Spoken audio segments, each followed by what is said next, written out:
Bonjour, toujours dans le cadre de la comparaison d'une proportion à une norme,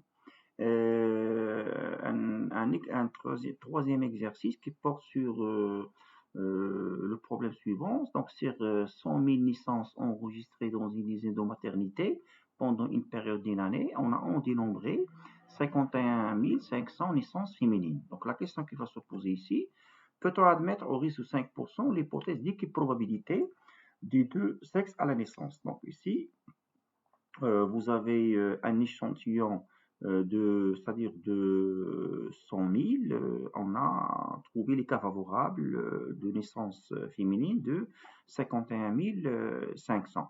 La question, est-ce qu'il y a équiprobabilité des deux sexes à la naissance? Ça veut dire que la probabilité de naissance des filles, est-ce qu'elle est égale à celle des garçons? Autrement dit, 50%, 50%. C'est pour cette raison ici la norme, elle est connue, si elle n'est pas donnée dans l'exercice, elle est connue, la norme, l'égalité ou l'équiprobabilité à la naissance, ça veut dire que 50% des filles et 50% des garçons. Pourquoi? Parce que s'il y a une naissance, on aura 50% d'avoir garçon ou bien une fille. Donc voilà, c'est la raison pour laquelle nous allons comparer la proportion de cette population à la norme qui est 0,5. Et 0,5, ça veut dire qu'il y a équiprobabilité. Et c'est la raison pour laquelle la signification qu'il faut donner à 0, P est égal à 50%, ça fait 0,5, ça veut dire qu'il y a équiprobabilité. Et H1, P est différent de 0,5, ça veut dire qu'il n'y a pas équiprobabilité. Nous ne cherchons pas ici à ce que la proportion ou la probabilité de naissance des filles est supérieure à celle des garçons ou bien inversement. Nous cherchons tout simplement dans la question, comme il est clair dans la question, est-ce qu'il y a équiprobabilité ou non. Ici dans H0, il y a équiprobabilité et dans H1, il n'y a pas équiprobabilité. Donc voilà, c'est un test, c'est la comparaison d'une proportion à une norme. Il s'agit d'un test bilatéral, comme nous l'avons déjà fait dans le cadre de la moyenne. Vous avez différents. Si vous avez différents, vous aurez la région, la borne inférieure et la borne supérieure. Donc c'est un test bilatéral avec deux régions critiques. Bien. Relativement à l'étape suivante, qui consiste à déterminer la distribution de F, comme vous le constatez dans l'exercice, on n'a aucune indication sur la loi de population. Et selon le théorème central limite, c'est la taille de l'échantillon est supérieure à 30. Je vais l'assimiler à une loi normale. C'est pour cette raison que même la fréquence, l'échantillon prélevé de cette population, donc on va suivre une loi normale, comme vous le constatez. Une loi normale, je peux le centrer et le réduire, donc c'est des lois normales centrées et réduites. Et par conséquent, je vais déterminer, comme vous le voyez, T alpha sur 2 et non pas T alpha. Donc, il faut bien faire attention, T alpha sur 2. Pourquoi? Parce que c'est un test bilatéral, ce n'est pas un test unilatéral. C'est pour cette raison, pour la détermination de le T alpha sur 2, je vais diviser alpha sur 2, donc 1 moins 5% sur 2, comme je l'ai bien précisé dans le cadre de l'introduction de ce chapitre, nous avons dit il faut bien faire attention. S'il s'agit d'un test bilatéral, voilà, ça c'est un test unilatéral. Comme vous le constatez, on a considéré uniquement T alpha. Mais s'il s'agit d'un test, voilà, ça c'est un test unilatéral pour la moyenne. Mais s'il s'agit d'un test bilatéral, comme vous le constatez pour la proportion, dans le cas de cet exercice, il y a alpha sur 2, alpha sur 2. Il faut bien constater, vous avez alpha sur 2 plus 1 moins alpha plus alpha sur 2 est égal à 1. Pourquoi? Parce que la somme des probabilités est égale à 1. C'est la fréquence cumulée. Bien, donc c'est pour cette raison que je vais lire T alpha sur 2 et non pas T alpha. Pourquoi? Parce que nous cherchons dans l'hypothèse alternative à tester P différent de P0. Bien, donc voilà pour c'est-à-dire la détermination c'est-à-dire de T alpha sur 2. Donc voilà 0,975. Donc je vous rappelle que c'est la loi normale centrée réduite, 0,975, voilà. 0,975 correspond à un T, voilà 0,975. Voilà, exactement, il correspond à un T égal à 1,9 plus 0,06, donc c'est 1,96. Donc le T alpha sur 2 est égal à 1,96. Bien. Voilà, une fois que nous avons bien déterminé T alpha sur 2 est égal à 1,96, maintenant nous allons déterminer les régions critiques. Attention, vous avez deux régions critiques. Toujours l'interprétation qu'il faut donner à alpha, c'est la probabilité de rejeter à tort H0. Donc vous avez donc c'est-à-dire les deux régions critiques, donc la région inférieure et la région supérieure, voilà.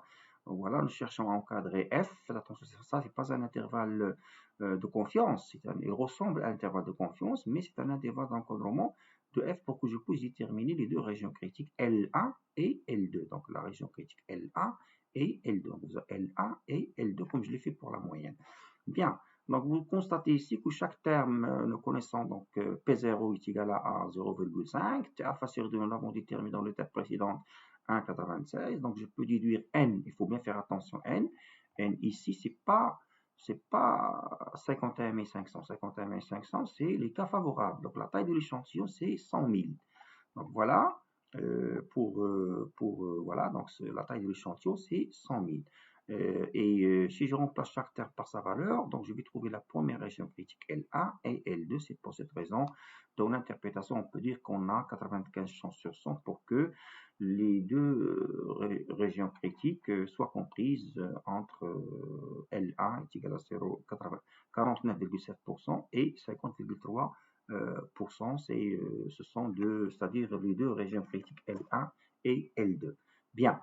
Donc, la règle de décision, comme je l'ai précisé comme la moyenne, donc faites attention, vous avez les deux régions critiques, L1, L2, donc vous avez L1, vous avez L2.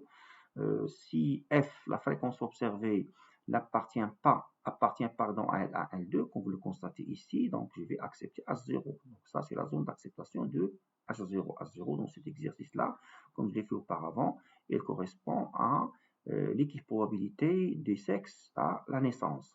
Et ailleurs, donc vous avez F n'appartient pas à L1, L2, soit que F, vous avez F, c'est-à-dire dans cette partie gauche ou bien dans la partie droite, donc je vais accepter H1. Donc faites attention ici, comme nous l'avons déjà fait pour la moyenne. Bien. Voilà donc la prise de décision. Donc voilà, donc puisque F, nous avons 51 500, nous avons constaté 51 500 naissances féminines sur 100 000 est égal à 51,5. Donc 51,5, nous constatons 51,5 qu'il n'appartient pas à l'intervalle qu'on a déterminé auparavant. Donc 51,5 n'appartient pas à L2. Il est en dehors de la région d'acceptation de H0.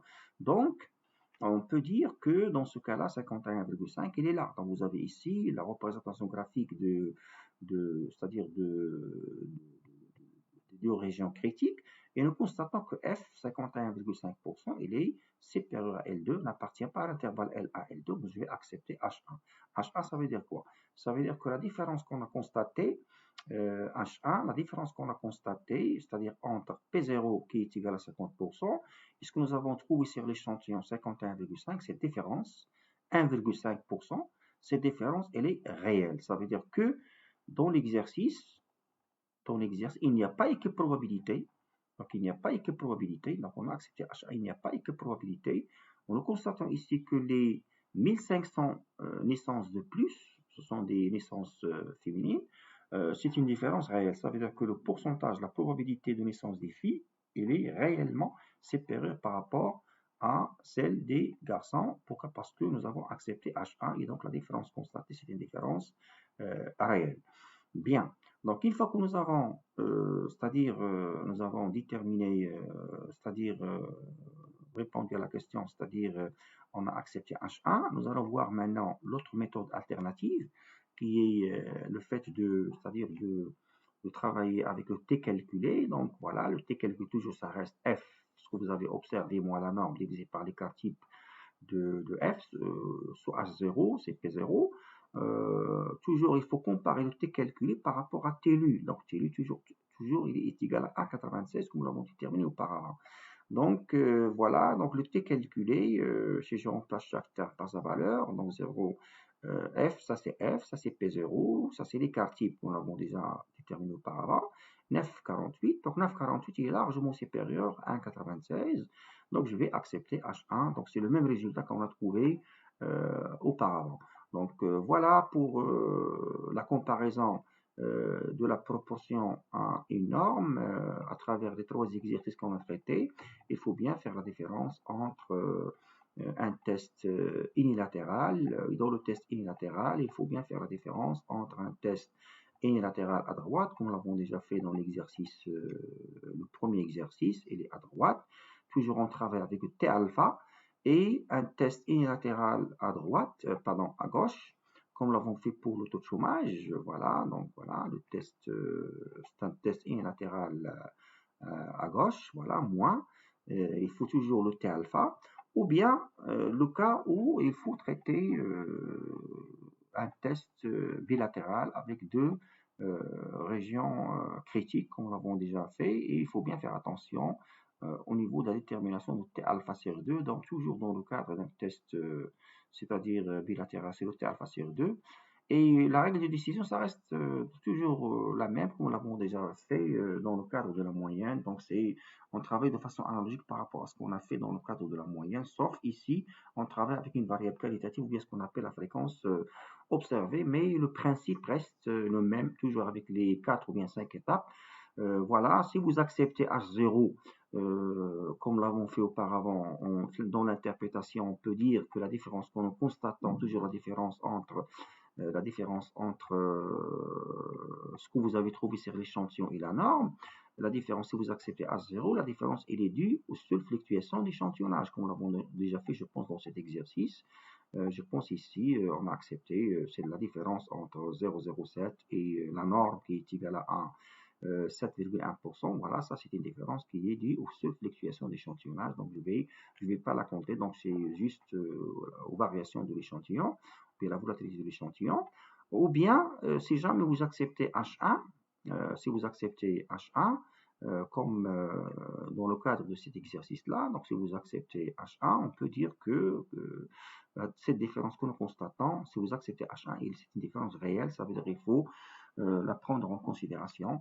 Donc voilà concernant ces deux, c'est-à-dire la comparaison des deux, sans avoir oublié, pardon, l'autre méthode de vérification qui consiste à comparer entre le T calculé selon chaque loi et le T lu. Toujours, si vous avez le T calculé, si le T calculé c'est pas actualisé, on accepte H0, sinon je vais accepter, donc je vais accepter H1, sinon je vais accepter H0. Donc voilà concernant la comparaison d'une proportion à une norme. Donc il nous reste maintenant à traiter la comparaison de deux populations, à savoir la comparaison de, c'est-à-dire, comme nous l'avons déjà mentionné auparavant, la comparaison la comparaison de deux populations. Donc voilà, donc ce qu'on va essayer de traiter par la suite, c'est la comparaison de deux populations, soit à travers la comparaison des moyennes, des deux moyennes, ou bien des deux proportions. C'est ce qu'on va essayer de traiter dans le cadre des séances donc, prochaines. Voilà la comparaison de deux populations. Soit que je vais comparer deux proportions, mais il faut bien s'assurer que les deux populations sont indépendantes. Deux populations indépendantes. Donc je vais comparer deux proportions, ou bien je peux comparer deux moyennes. Les moyennes, des deux populations, par exemple, indépendantes. Voilà concernant ce. Donc je vous remercie et je vous donne rendez-vous dans une prochaine vidéo afin de traiter la suite.